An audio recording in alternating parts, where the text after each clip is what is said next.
them back together. So we'll stick the raw materials together to join them, double. So every cycle we can double, and we can double what we have. Now there's an old old story, an old riddle, or whatever you want to call it, that if you take a penny and you double it, let's say every second, by the time you get to 30 seconds, you'll have more than 1 million of them. So the way so we can take just one, we double it, within 30 times, 30 cycles, we'll get more than 1 million. So you can imagine if we start with 100, which is a sort of a reasonable number, and we can even start with less than that, but suppose we have 100 molecules of DNA, which is not unreasonable to find. So imagine doubling that for 10 times. We can even get, let's say we do it 10 times. We're going to have huge amounts of it. Now, we don't necessarily need huge amounts, and we start with less, but the idea is we take a tiny amount, and after cycling it through this, we will get however much we need to analyze. Even starting from something that's pretty much indetectable. That's like only 10 of these DNA molecules. After putting it through this, we will get as much as we need, and they are exact copies of the original DNA that we wanted to look at. So here's the idea. Okay, so in theory, if we can just read off the DNA, we'll see how everyone's DNA is different. But we can't. These are small. These are molecules, and we can't just they don't have signals on them. We've got to find a way to take the DNA sample and find out how this DNA sample is different from someone else's DNA sample.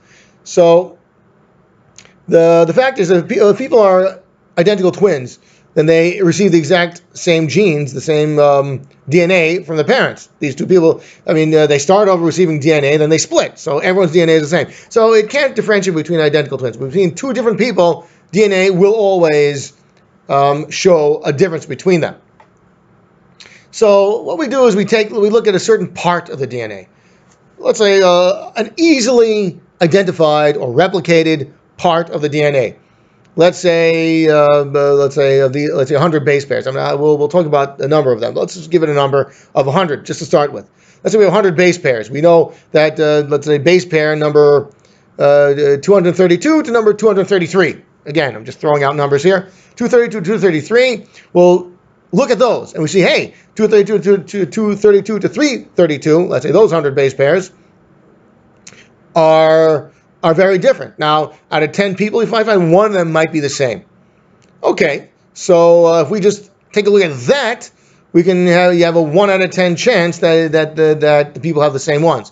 Suppose we take not only, let's say, 232 to 332, we take 500 to 600.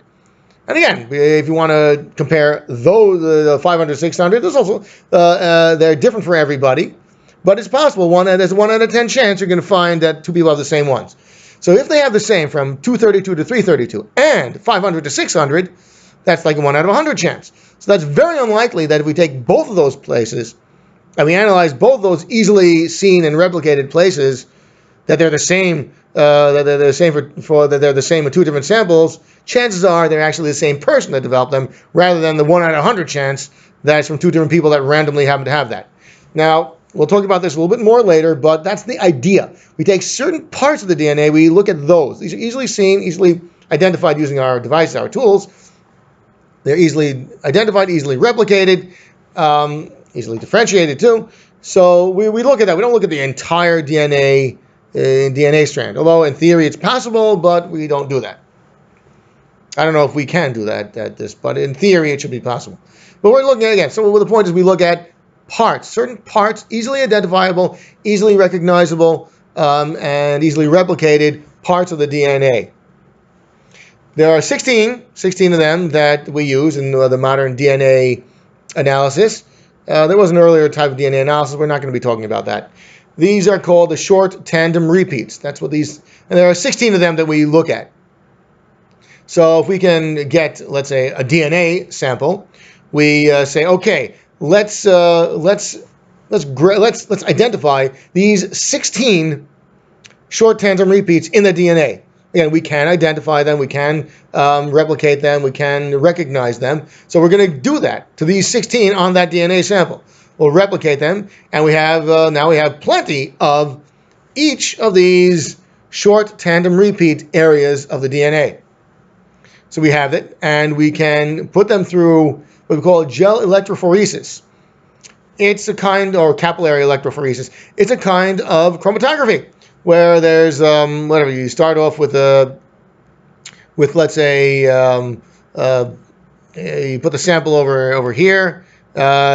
Eventually, it's going to drift over to here, but the bigger DNA pieces are going to go farther than the shorter ones. So you're going to find the bigger ones you'll find like over here, and the smaller ones you're going to find, let's say, over here. So we actually developed a chromatogram of this, or what's very similar to a chromatogram. These are what we call like the retention profile. This is retained a lot because it's let's say closer to the start. This is farther away. It's the retention has lower retention time. Okay, again, that's not the main idea. The main idea is you can use gel electrophoresis to identify each of these short tandem repeats, and they are unique for everybody. Now, it might be not. Again, they're different for everybody. It's possible two people to coincidentally have the same one. That's possible, but it does not happen that two different people have the same 16 of them. So let's take a look at more. Let's take a look at this more in depth. The short tandem repeats. So what is a short tandem repeat? It is a part of the DNA where we have a repeated block, in this case ATAA-TGC. There's a repeated block over here, and it's repeated, let's say 1, 2, 3, 4 times, 5 times, 10 times. In this case, different people have it repeating different amounts. Some people have it 5 times, repeating 5 times. Same block. Everyone has the same block. The question is how many times it's repeated. Some people have it repeating 5 times, some 15, some 3, whatever it might be. So everybody has these blocks, so we can identify in a DNA strand these blocks, and we can identify them. We can replicate them easily, and we take that as information. So everybody has, let's say again, there's 16 of these different blocks. Everybody, again, as mentioned, everyone has this block, and everyone has all 16 of those blocks. But how many of each block does it have here? This is 1, 2. We have 4 of them. Some people will have 12. So what we do is, again, we identify, we recognize these blocks, the short tandem repeats, the repeated blocks. We put it through gel electrophoresis, which tells us how many times it was replicated. And different people have it replicated different amount of times. Different people, again, as mentioned, some people have it 4 times, some people have it 10, some 17. So we get it. We see how many times it was repeated for this sample. And this is done for at least 13. The international database that has all the DNA is at least 13. But we pretty much always try to take 16 of these different short tandem repeats, the different STRs. So again, there are, let's say, 16 different STRs.